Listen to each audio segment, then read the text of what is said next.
Florida Urgent Care helps transport animals in Kentucky tornadoes to shelter in Michigan.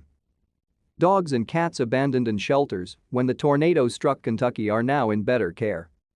Florida Urgent Rescue transported dogs and cats out of the destruction in Kentucky to a shelter in Michigan. After natural disasters like this, animal shelters usually become even more overwhelmed. "There's a wave of stray dogs and cats that come into the shelter," said Mike Merrill, executive director of FUR. "And there's a wave of owner surrenders that come into the shelter from people who lost their house, they lost their job, they have to move or move in with relatives, and the shelters are already full." To stay up to date with latest top stories, make sure to subscribe to this YouTube channel by clicking the button above this video.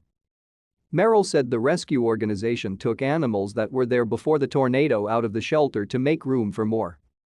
Animals are at risk of being killed if the shelters get too full. "People think, oh, I only need to support the shelter that was damaged," he said.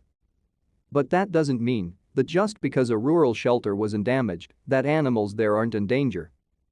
Because citizens in that county still lost their home. They're still impacted, so animals are still coming in. Merrill says the rural shelters had very limited resources before the tornado. "They're stretched thin already," he said. "And now with all the animals coming in from the storm, they're overwhelmed." He says a lot of the attention has been focused on the hard-hit areas, but there are smaller towns not getting much help. On Wednesday, FUR completed its first transport.